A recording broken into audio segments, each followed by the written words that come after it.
All right, and we are now live. So, hello and welcome to those of you joining us just a few minutes early.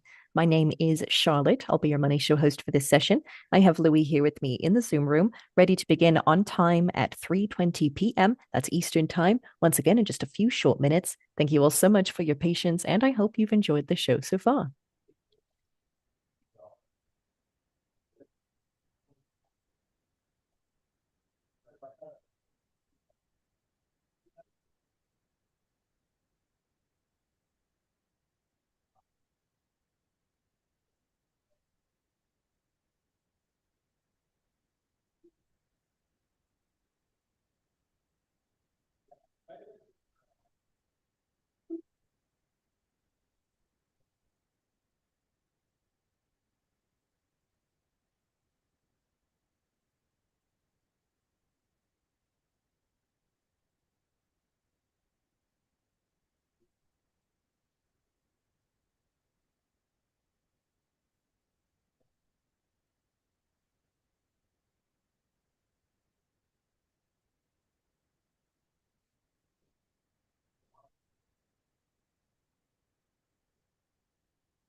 Hello again, everyone. Welcome to those who are just joining. This is your Money Show host popping in once more just to let you know that the next presentation will begin on time in a couple of minutes now at 3:20 p.m. Eastern Time. Thank you.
Hello, everyone, and welcome. It is my pleasure to introduce to you Louis Navellier, the founder and chairman of Navellier and Associates, also the editor of Growth Investor, Breakthrough Stocks, and Accelerated Profits newsletters. Now, Louis specializes in behavioral finance and utilizes extensive quantitative and fundamental analysis to identify market-beating stocks. He's here today to share some of his expertise with us. So, to our live viewers, if you have questions, comments, concerns, do feel free to share them in the live chat on the right-hand side of the video player. And with that said, Louis, I will hand the mic over to you. I'll be here if you need me, but the floor is all yours. Hi, everybody. Before I start this formal presentation, I just want to walk you through what's been going on in the markets for the last month. You probably have seen that there's been some profit taking, and I want to address that openly. First of all, there's nothing wrong. So far, the S&P sales are up over 8%, earnings are up 15.4, average earnings surprise is 10.4. Those are extraordinary numbers, best in over 4 years. So why is the market going down? Well, we've been attacked by mean reversion algorithms. It started on October 22nd. That day, a stock called Virtue Vertiv Holdings, VRT, announced better than expected results, gapped up, but then all of a sudden intraday it got hit. Specifically, the top 10% of the Russell 3,000 stocks corrected 5.73% intraday on October 22nd. Those were the 10 best performing stocks since August 1st. So mean reversion algorithms just mean they go out and shoot all the winners, and then the money rotates somewhere else. Now, some of this money is rotated to small cap. You may not see it, but the small caps I recommend have been a beneficiary of that rotation. We had subsequent hits on the market. Some of it was due to the fact that Michael Burry, he's was in that famous movie about short selling and all, the Big Short movie. His firm had a put option on NVIDIA and Palantir Technologies, and we believe he actually was losing money on that put options. But the media took that news and wanted to say that the bubbles peaked and blah, blah, blah. So here's the truth. Not at all. The average data center stock I have has its orders up 20% from second to third quarter. Their orders trailing 12 months are up 50 to 65%. All have beaten, all have guided higher. NVIDIA, of course, is announcing after the close today, we're expecting very good results. Sales and earnings well up over 50% and good guidance. So what's the fuss about? Well, the bears will tell you, well, you don't have enough electricity. That's not true. We're the Saudi Arabia of natural gas. There's plenty of natural gas to power the data centers. Even if you don't have electricity there, they can run a natural gas line to the data centers and get their own turbine. In fact, we recommend GE Vernova, which is one of the turbine companies. Another thing they'll tell you is, well, we don't even have enough concrete. We don't have workers to build the data centers. You know, it's all short sellers trying to manipulate the market and throwing cold water on one of the hottest sectors. Our GDP in the third quarter looks like it grew at 4.1%. 92% of that growth is data center related, according to Jason Furman, a Harvard economist. So I don't want you to worry about the markets. The earnings are stunning. They're going to be stunning all next year. There is some issues with private credit and some other things I'll discuss, and the Fed's probably going to have to cut to address those issues. There are some layoffs from AI. You see it with Amazon and other companies. As they get more efficient, there are layoffs. So some of the kids are nervous. But I'm not worried. All I know is your best defense, strong offense. One last thing. I own a lot of gold stocks, over 13 gold stocks. That's my hedge. That's my ballast when the markets get volatile. But today's a very strong day for me. Obviously, our stocks are anticipating Jensen from NVIDIA to say some wonderful things. So with that said, let's start with a formal presentation. So let's talk about the market landscape. The federal government shutdown didn't affect the market at all. These are the previous government shutdowns, and you can see that a month later, 3 months later, 6 months later, 1 year later, we're all higher. So the government shutdowns had nothing to do with the market. Obviously, the shutdown is over and everybody's going back to work. Everybody's getting their pay reinstated. So don't worry about that. Here's ADP. This is why the Fed might have to cut. This is a 4-week moving average of private sector jobs, and the change, you can see that despite some decent payroll growth back in late September, it has changed week by week. Now, the Fed likes the Labor Department data, but I'm telling you right now, there's enough weakness in the job market they can continue to cut on December 10th when they meet. And we'll see if we get the Labor Department data out. Now, the other thing is the CPI was delayed. It should have been last Friday. There's something in the CPI called owner's equivalent rent, shelter costs. It was the main catalyst of inflation. It cooled off before the government shutdown. And we're getting continued evidence that rents are falling throughout America. So I would not be surprised if that actually is flat to down. That means there's no inflation risk, okay? If anything, we have a deflation risk. Bloomberg had an excellent article on this. They showed that prices in China have fallen 27 to 14% last 2 years. Now, China's had a deflation problem longer than that. They're probably going to have to devalue their currency because their rates are lower than Japan now. They can't cut rates further. So we're starting to import that deflation. There are weak economies around the world, mostly due to demographics. Japan has the highest birth rate of Asia. You'd think it would be Malaysia, Indonesia, and all of those. No, but no, it's Japan. But they don't have a birth rate high enough to replace households. So all of Asia is losing households. I can go to Northern Europe, they're losing households. So what happens is, as you look around the world, we're the oasis. In America, we're pro-family, especially in the South and the Mountain West. We're creating new households. We assimilate immigrants. I realize President Trump wants them legal. But if you go to a Trump club, guess what? His workers are largely immigrants. He brings them over on 6-month work visas to work here because his clubs are seasonal. So he's not anti-immigration, but he does want everybody to be legal, be here legally, invented. All right, so let's talk about some other things. Target has warned that we're going to have a gloomy holiday shopping season. Listen, if I was Target, I'd be manically depressed. We're going to get Walmart's earnings later this week. They should be good. Next week will be Costco. Walmart and Costco are much more efficient than Target. They have very good same-store sales growth. Target actually has negative sales and earnings, although to Target's credit, they did beat, but that means their earnings didn't decline as much as possible. So we'll see. There's a lot of talk about a K-shaped economy where the boomers are doing all the spending. And it's true, the boomers have more money than everybody else. And then the kids under 30 are wondering how they're going to make ends meet.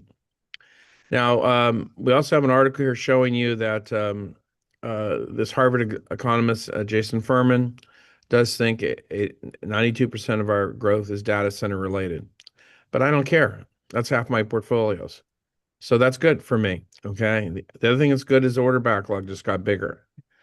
And obviously, Jensen from NVIDIA will be clarifying that a bit today after the close.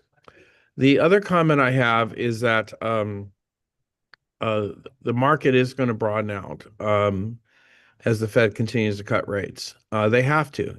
We are very close to deflation in the real estate markets. It's very hard to sell homes now with these interest rates where they are now.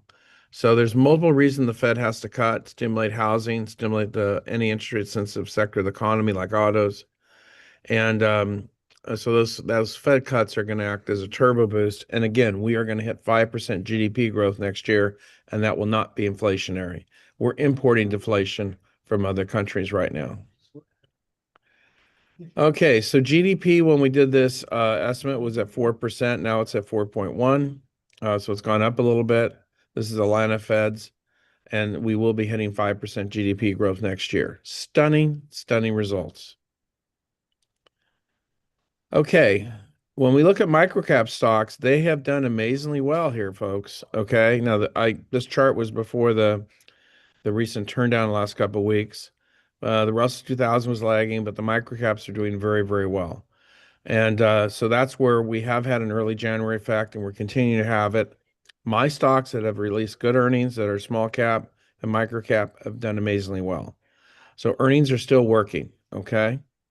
And you just got to hang on. Now, when we get these early January effects, the real January effect in January next year is often spectacular. So this is a very good sign that we're going to start the new year on a very strong note.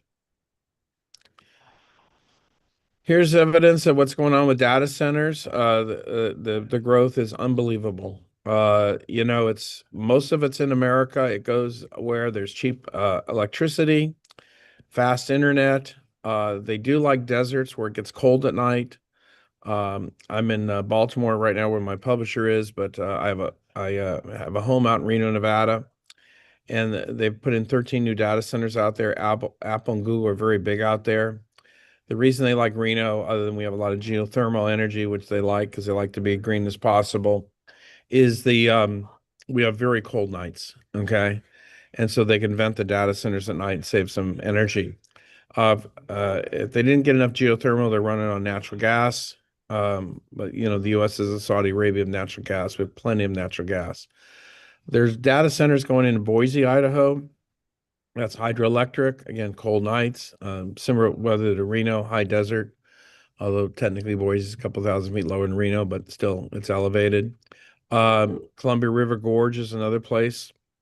The state of Washington has the Western Washington, Eastern Washington is a 30-year drought right now. They've got some atmospheric rivers, so the river should be going. So they have to keep an eye on that, but it goes wherever there's cheap hydroelectric. Sioux Falls is another place. Obviously, there's data centers going into Virginia, but one of the other hubs is actually, believe it or not, Chattanooga. Not only does Chattanooga have very reasonable electricity, the Volkswagen plant is there. They have a lot of manufacturing, but Chattanooga has the fastest internet in America, over 15 gigs. So that's very fast. Some of the data centers are also going in Georgia. They opened a new nuclear plant. And then there's supposed to be some going in the Permian Basin because they've got all that natural gas they're finding. What's happened with fracking?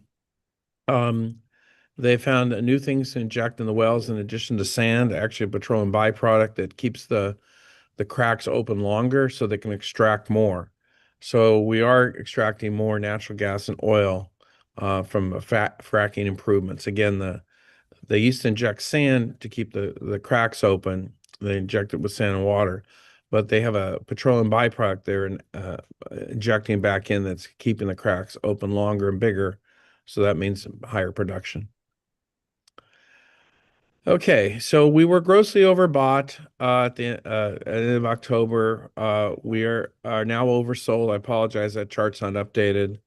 And we are going to be bouncing back as soon as Jensen gives us good guidance. Also, as we approach the holidays, people naturally cheer up. Thanksgiving is a happy time of year, friends, family, football, food. So all these people trying to prick a market bubble or take profits and scare you, all those people are going to have to go home and see their mother. And I hope they're going to apologize for manipulating the markets and trying to hurt your portfolio. Because I don't like short sellers. I don't know why there's always in a sourpuss mood, but I think their mothers neglected them, to be candid with you. All right, so the S&P revenues are going steadily higher, up 8% this quarter. Going to continue to grow all next year. The dollars is getting its mojo back. That's very good. As the dollar strengthens, it'll help earnings, believe it or not, and revenues. This is evidence of the growth in semiconductors. Now, things are not all equal in semiconductors. NVIDIA is clearly the best, okay? That's not the only semiconductor I recommend, but it's the predominant one. Okay, here is something that is so sad to show you. This is the iShares 20-year Treasury Bond ETF, TLT. And if you invested in this ETF 5 years ago, you would have lost 44.04%. What happened is when Janet Yellen was the Treasury Secretary, she lost control of the yield curve, and it was inverted. And all these people that bought Treasury bonds lost money. Scott Bessent is our new Treasury Secretary. He's doing a much better job, and things are fine now. So I want you to know Scott has fixed this problem, but this just created havoc on Wall Street. Wall Street had these things called target funds. You're 70 years old, you should be 70% bonds and 30% stocks. Well, guess what? Target funds didn't work because the bond market lost 44%. These are the biggest, safest bonds.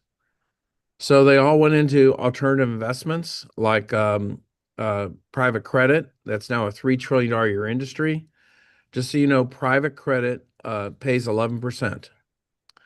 What they're doing is they're leveraging loans to get you that yield. Now, there's been a blow up in the private credit world. Blue Owl was about to merge one of their funds. People are going to lose 20% of principal. I now hear that merger is off. But the defaults in private credit are rising. You might have heard of something called Tricolor, a subprime auto lender that went under. JP Morgan lost 170 million in it. Others lost money too. First Brands, big screw up. They did business with AutoZone, O'Reilly, Napa, Walmart. There's 2.3 billion in inventory missing. So that's a big problem. There's also a Department of Justice investigation. The folks at BlackRock were late to get in private credit. There's an outfit in Utah that might have not bundled and securitized everything properly. So BlackRock might lose a $500 million. Jefferies is on the hook for up to 710 billion related to First Brands and others. So this is starting to hurt the financial stocks. Now, I don't recommend financial stocks because I'm an ex-banking analyst. And in the late 70s, early 80s, I could take two losing savings and loans, I could merge them together, and when I was done with them, they made money. In other words, I used to cook the books. That experience scarred me for life, so I don't recommend financials. The reason there's a private credit industry is Dodd-Frank screwed up lending. If your credit score isn't perfect, above 800, let's say your credit score is 798, the banks will kick you out to private credit, which a lot of the private credit people used to work for the banks. So we have a shadow banking system in America, okay? And that industry is 3 trillion a year, and now there's problems.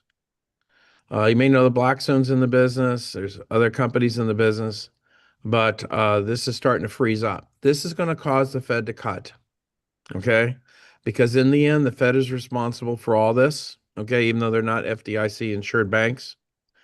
And in all candor, all this can be fixed if the Fed slashes rates a full 1%. Scott Bessent, our Treasury Secretary, described it this way. He said that 88% of stocks are in the top 12% of households. The next 12% of stocks, the next 38% of households. The other 50% of America has debt. The only way you can help that part of America is to lower rates. That's why it's so important that the Fed lowers rates. Of course, President Trump will be nominating his new Fed chairman shortly, and Jerome Powell is already a lame duck. And of course, they will be calling for lower rates. So those rate cuts are going to stimulate the economy, and that's that. And that's where we are. But okay, the 10-year Treasury yield has been meandering lower. Scott Bessent's done a good job. It will get down to 3.5% next year, just so you know. And so I don't expect you to lose money in treasuries, but just be careful. There's some volatility, as I showed you with the iShares ETF. All right. Right now, earnings have beaten by 70 over 74%. Same thing with revenue. It's wonderful. It's wonderful. This is the best earnings announcement season I can remember in a long, long time. So it's very unusual for the market to get hit in November and for these corrections to try to occur. Again, I want to remind everybody, these were mostly algorithmic corrections. There's firms like Citadel, Jane Street, Virtue Financial. They run mean reversion algorithms that kind of create artificial liquidity. And they were trying to prick bubbles in AI stocks, but the AI stocks have all the good earnings. Obviously, NVIDIA is the main AI stock. There's AI appliers out there like AppLovin and Palantir Technologies had beautiful results. Then there's all the data center related stocks like Argonne, that's AGX, EMCOR, EME, Comfort Systems, FIX, that's air conditioning, just Comfort Systems. There's Quanta Services, Power Solutions. There's Vertiv Holdings, that's VRT. There is, oh my goodness, GE Vernova, which makes the natural gas turbines. There is a 5-year order backlog for the big train-sized turbines for the big power plants. But the data centers can get smaller turbines, and if they get a natural gas line, they can just run a direct turbine to run that data center. A lot of that comes from the aviation industry because there's small turbines on a lot of planes. They have come in different sizes, and there's something called an APU, which is when the airplane's staying still, it's air conditioning the plane and all. What else do we have in data centers? We have a UI, which is all the cabling and stuff. Obviously, the data centers are mostly fiber optics. Some are still copper, but they're mostly running 5 gigs. So anytime you upgrade your internet speed, you have to upgrade your equipment. So if you go from 1 gig at your house to 2 gigs, guess what? You got to get new switches, maybe new routers, and maybe new cables to get the full speed. And of course, when you go to 5 gigs, then you have to have fiber optic hookups and all. So that's what UI does, and they're benefiting from that. Another stock we have is Bloom Energy, BE. Now, those are natural gas fuel cells. They are working with Brookfield, which is owns a lot of data centers, and Oracle, which is building out a lot of data centers. Oracle's going to be second biggest in data centers here soon. Their natural gas fuel cells replace the diesel generators you see at many data centers. So the data centers have to have a generator when power goes down, and mostly they're diesel. But Bloom Energy is fuel cells, and they're booming as well. That symbol is BE. All right, let's talk about sector performance. You can see that you had to be in predominantly technology or utilities or the industrials helping build out the data centers. The market is about to broaden out here. There's no concern over tariffs anymore. We're essentially done with that. We do have to renegotiate USMCA with Mexico and Canada next year. Trump did that in his first term. It expires next year, and he'll be renegotiating. You can see he's cutting some tariffs, especially on food. He wants to make sure we can all afford Thanksgiving and all. He's very sensitive to people that might be struggling. So he did cut tariffs on beef. You might wonder, why do we have beef imports? Well, the ground chuck is mostly imported beef. But the premium beef that America grows is also sold around the world too. Cut tariffs on coffee, which went up because of the drought around the equator, and cut tariffs on bananas. So he's trying to get costs down. All right, I do want to show you something odd about the market. This is the Russell 1000, and since the rally on April 4th of 2025, this is when Trump suspended tariffs, and we had this big reversion. This takes the Russell 1000, slices into 10 slivers, and if you look at the bottom right, the stocks that did the worst performed the best. They rallied 38.16. And so we did have a big mean reversion rally, okay? But now earnings have come out and the creme de la creme is rising to the top. So I look at what's working on Wall Street, and sometimes we get rallies that are not sustainable, and sometimes we get rallies that are more sustainable. But I find this very interesting that the market was initially propelled by short covering. And then this is an example of one of the mean reversion corrections. The best performing stocks on one day back, not that long ago, corrected while the other stocks went up. So if you have a powerful stock that's had great earnings and it gets hit with profit taking, especially intraday, you got to wait for the stock to bounce before you sell it. Good stocks bounce like fresh tennis balls. Bad stocks fall like rocks. I don't have rocks in my portfolio. Okay, growth has been beating value by the biggest magnitude ever. When United Healthcare took off, there is a bit of a rotation to healthcare and biotech, but it's still a growth market. Here's more evidence that growth is beating value by the biggest magnitude ever, and growth usually continues to beat value when this has happened historically. Finally, this shows you that markets do better from November to April than from May to October. So we are now in the seasonally strong time of year, and we will be rallying, and we're going to be a lot higher between now and next April. As far as the tariff revenue, it's soared. We do not expect the Supreme Court to throw out the tariff authority. You know, if they did, the Trump administration is going to try to get new authority on tariffs.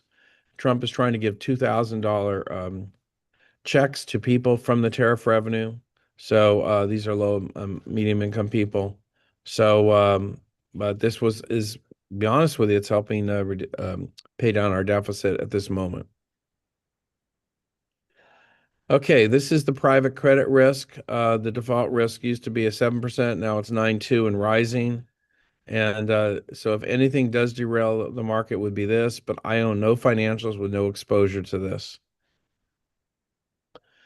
Bloomberg did a great report that we have deflation in China, and we're now importing that deflation. And this just shows you that their prices were declining 14 to 27%. And China is in a death spiral because they have lost households. Their population keeps shrinking. Their real estate prices just had the biggest monthly drop ever recorded. And it's just depressing to be there. And they're going to have to devalue their currency to stop the deflationary spiral they're in. The risk isn't inflation, it's deflation. The Bank of England has raised rates, but England's in a lot of trouble. They kicked out their wealthy, and now they don't have enough money, so they got to raise taxes. The EU continues to have the risk of imploding. France can't pass a budget because Marie Le Pen runs parliament. She doesn't get along with Macron. It's very possible, very, very possible that Europe will eventually implode. The demographics are just killing these countries. There's fewer, they have shrinking households, and Europe is not assimilating their immigrants like they should. Brazil is gotten hit really hard with tariffs. Lula da Silva likes to fight with President Trump. President Trump did exempt orange juice futures and aircraft components. We recommend stock ERJ, the regional jets. But Brazil was a growth market, is now collapsing under Lula da Silva. And you may know they're trying to throw the old president of Brazil, Bolsonaro, in jail. All right, so this is my stock grader. Those are my F-rated stocks. That big spike you see is a short covering rally, but the F-rated stocks have lost value in the last since I started this sending out this research in 1998. Here's my D-rated stocks. They do a little better, but not good enough for me. Here's my C-rated stocks. They do much, much better. Here's my B-rated stocks, which are considered buys, much better performance. And finally, here's my A-rated stocks, which are my best performers. Now, for those of you who get accelerated profits, you might hear about fundamental A stocks a lot, and I'm about to show you what they are. The fundamental A stocks are extraordinary. That's an example of how I grade stocks fundamentally. And here's why they're so extraordinary. This is a back test of my stock grader, and you can see as the returns I slice stock grader into 20 slivers, so A is the top 20%, B is next 20, etc. But I have it every 5% here. And you can see the top 25% of the stocks there in the stock grader have the best returns. I go to the fundamentals, and oh my God, we got to be in the top 15%, especially top 5%. So my fundamental models are performing extraordinarily well now, and that's why this is my best year in 25 years. These are an example of how spectacular my fundamental A stocks are. That's the S&P. And then we'll show you the fundamental A stocks here. And they are beyond spectacular.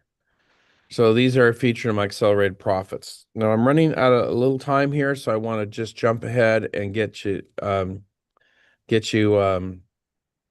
the stocks I have, and I'll take a question or two. Oh. Okay, and that's just how the fundamental A stocks have done the past 10 years. All right, let's get to some stocks here. I'm going to skip through a few slides here because I'm running out of time. But Palantir is one of them. You probably know they're one of the best AI appliers out there. Lots of government contracts, spectacular growth. Here's another example how Palantir's business is just accelerating. That's their profits. Here's another one called another gold stock I have. I recommend 13 gold stocks. It's a fundamental A stock. Banks are buying gold at a record pace. Bitcoin's doing very poorly. A lot of people are trying gold right now. Here's another gold stock. This one is actually going to be acquired by another company, but it might go a little bit higher. It's a fundamental A. Here's another gold stock I recommend, SSRM. These gold stocks have been very helpful because when the market tried to correct, they were zigging when everything else was zagging. Here's another gold stock. And finally, here's Tenet Music Company. This is an ADR out of China. It ranks pretty good. Here's another stock I recommend, and actually breakthrough stocks, TTMI, doing exceptionally well. Here's one with a nice dividend yield, DX. So if you like a dividend yield and a good grade, that's your choice. Here's Robinhood, an example of a more larger cap stock that ranks very well in our system. And finally, here's Power Solutions, one of our top rated stocks. I get hit here in recent profit taking and should come roaring back. Idaho Strategic Resources also has a rare earth play. So if you want to invest in rare earth, here's one, but this is predominantly gold stock now. Here's another good gold stock, AEM. HCI Group is insurance in Florida for homeowners. They lucked out in Florida with the weather this year. Spotify is another stock that ranks highly. Comfort Systems, data center air conditioning, looks phenomenal. Wilden Group gets a lot of government contracts, has been doing very, very good here. And King Cross is probably the best gold stock we recommend, KGC. Philbro Animal Health is for animal herds and things, inoculations to keep them healthy. Had blowout earnings. eGain did pull back after its earnings beat, but scores very high, fundamental A. Sienna Group, phenomenal stock. You can see how steady that's been going up, fundamental A. So I got time for one question and we'll wrap it up here. So we have a question here about is there a bubble in the market? And the answer is no. My average large cap stock trades at 15 times next year's estimated earnings. My average small cap stock is at 4 times next year's estimated earnings. The market is broadening out. It's not doing anything. All we have is we have a bunch of negative people trying to ruin the market. It actually started with Andrew Ross Sorkin. He wrote a book about 1929. He went on 60 Minutes, and 60 Minutes tried to get him to say that the current environment's like 1929. We're not in 1929. We're not leveraged 10 to 1. Is there leverage in the market? Yes, there's leverage ETFs, there's options, but we're not 1929. If anything, this year's like 1998. Next year's going to be like 1999, and maybe we'll peak out in 2027. But right now, it's lock and load time, folks. Phenomenal earnings. Market's about to broaden out. Fed's going to continue to cut. And it's been an honor to talk to you today. Thank you again. It's Louis Navellier. Thank you, Louis, for a fantastic presentation. It's always such a pleasure having you on these virtual shows. And to those of you watching us live, thank you as well for joining us today and yesterday for this Money Show Virtual Expo. We hope to see you in person December 1st through the 3rd at the Ritz-Carlton for our Sarasota Money Show Masters Symposium. But for those of you looking forward to our next Virtual Expo, we will see you online for a 2026 portfolio review on January 27th and the 28th. I hope everyone has a wonderful rest of your day. Take care.